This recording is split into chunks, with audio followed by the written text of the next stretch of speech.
राधे राधे मित्रों, मैं शर्मा सुनील ओम श्री हरि एस्ट्रोनॉ को स्वागत करता हूं।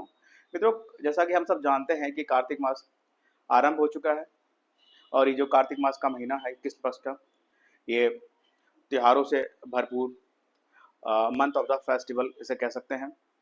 इसी क्रम में हमारा 5 त्योहारों का पर्व दीपावली जो है इसी माह कृष्ण पक्ष के अंत में शुरू हो रहा है, जिसमें इसको 5 त्योहारों का पर्व इसलिए कहते हैं क्योंकि इसमें जो पहला त्योहार होता है वो स्टार्ट होता है हमारा धनतेरस से।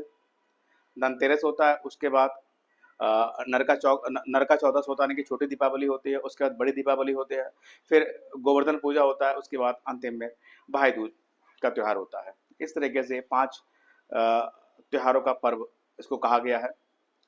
अब इस त्योहार के प्रारंभ में जो स्टार्टिंग होती है वो धनतेरस से होती है। तो सभी में ये असमंजस बना हुआ है कि हम धनतेरस का त्योहार किस दिन मनाएं, किस समय उसकी पूजा अर्चना करें, किस तरीके से वो क्या समय होगा, वो क्या टाइम होगा, क्योंकि भ्रांतियां हैं।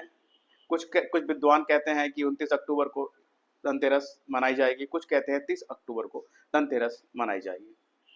तो इसी संशय को लेकर मैं आपके समक्ष उपस्थित हुआ हूँ।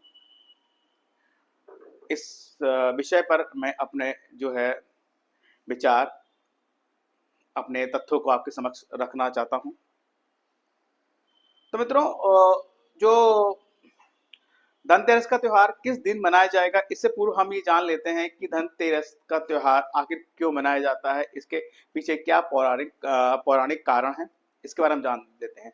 मित्रों, बेसिकली जो धनतेरस है, इस दिन हमारे शास्त्रों में, पुराणों में इस चीज का जो है अंकन है कि इस दिन महर्षि धन्वंतरी अवतरित हुए थे। उनके अवतरण के उपलक्ष्य में इस त्योहार को मनाया जाता है। बेसिकली हुआ क्या था कि समुद्र मंथन के समय जो 14 रत्न प्राप्त हुए थे, उसमें एक रत्न महर्षि या वैद कह लीजिए धन्वंतरी भी थे। उसके 2 दिन बाद माता लक्ष्मी का अवतरण हुआ था उसी समुद्र मंथन से। तो इस प्रकार ये धन्वंतरी, जैसे हम जानते हैं कि एक वैद्य थे, यानी कि देवताओं के वैद्य थे, यानी कि देवताओं के डॉक्टर कह लीजिए, चिकित्सक कह लीजिए, इस तरीके ये थे। तो इस धनतेरस में जो है धनवंतरी, माता लक्ष्मी के अतिरिक्त कुबेर जी की पूजा भी की जाती है तथा साथ ही यमराज को दीपदान करने का विधान भी इसी दिन माना गया है। दीपदान यमराज को करना इसलिए और आवश्यक है क्योंकि ऐसी मान्यता है कि दीपदान करने से जो हमारे घर परिवार में असमय या अकारण जो अकाल मृत्यु होने का जो भय होता है वो टल जाता है, समाप्त हो जाता है। दीपदान करने के लिए कोई विशेष आपको कुछ करने की आवश्यकता नहीं है। अपने मुख द्वार पर दक्षिण दिशा की ओर 13 दीपकों को जलाएं, यमराज के निमित्त करते हुए। इससे यमराज जो है आपके घर परिवार में अकाल तथा असमय मृत्यु को टालने का वरदान प्राप्त देते हैं, ऐसी मान्यताएं हैं। इसके अलावा जो धन्वंतरी जी जो थे, उनके अवतरण दिवस के रूप में ये त्योहार मनाया जाता है।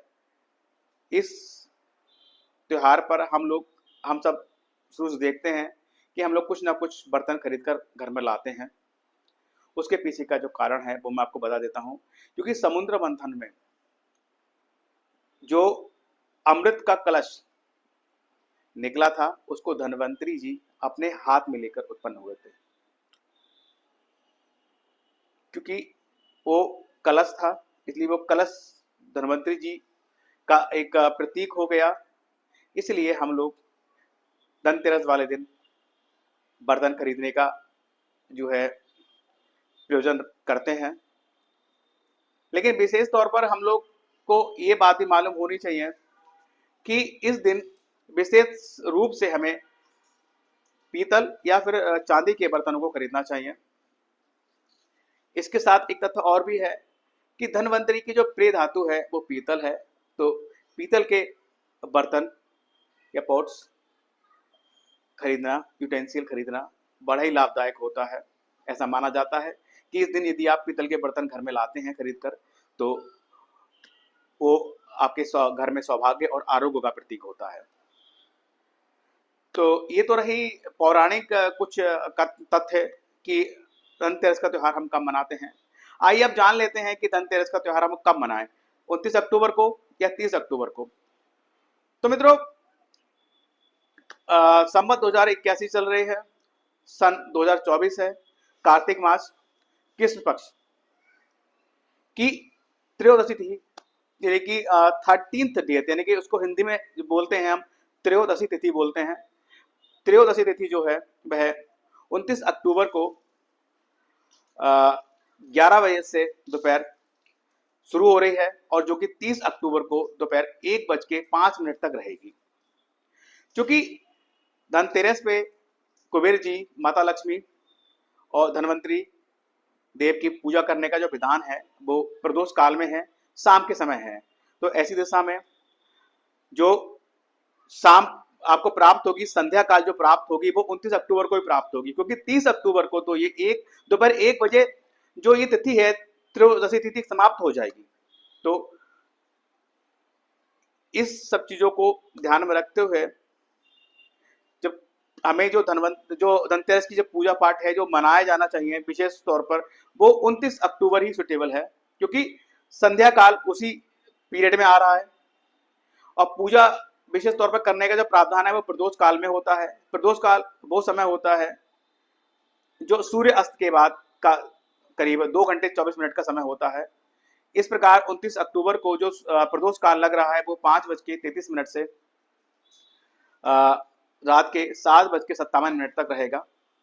इसमें भी प्रदोष काल में भी आप स्थिर लगन में अगर पूजा पाठ करते हैं तो उसमें ये माना जाता है कि जो आप पूजा पाठ के पीछे जो आपकी मनोकामनाएं हैं वो स्थिर रूप से आपकी पूर्ण हो। जैसे कुबेर जी की पूजा करेंगे, माता लक्ष्मी की पूजा करेंगे तो धन संपदा तथा धनवंतरी जी की पूजा करेंगे तो आरोग्य के लिए करेंगे। तो ये ऐसी चीजें हैं जो हम सभी चाहते हैं कि वो स्थायी तौर पर हमें प्राप्त हो। तो इसके लिए जरूरी है कि हम स्थिर लगन में इनकी पूजा करें। तो एक तो प्रदोष काल हो गया जो कि 5:33 से शुरू होगा और 7:57 तक रहेगा। इसमें वृषभ लगन का जो समय रहेगा वो आपका 6:36 से शाम को रात के 8:32 तक रहेगा। तो विशेष तौर पर हमें जो पूजा करनी चाहिए वो 6:36 से लेकर 8:32 या कह लीजिए 7:57 के बीच हमें अपनी पूजा संपन्न कर लेनी चाहिए, ताकि हमें आरोग्य, धन संपदा, कुबेर जी की कृपा, माता लक्ष्मी की कृपा स्थायी तौर पर प्राप्त हो और हमारा घर परिवार आरोग्य में तथा धन संपदा में हो। तो मित्रों, एक छोटा सा एक वीडियो के माध्यम से मैं आपको बताना चाहता था कि धनतेरस का त्योहार हम कब मनाएं, किस टाइम मनाएं, किस विधान से मनाएं। तो आई होप ये वीडियो आपको अच्छा लगा होगा। यदि पसंद आए तो उसको लाइक कीजिएगा और हमारे चैनल ओम श्री हरि एस्ट्रोड को सब्सक्राइब कीजिएगा। आप सबको धनतेरस की बहुत सारी शुभकामनाएं। राधे राधे मित्रों।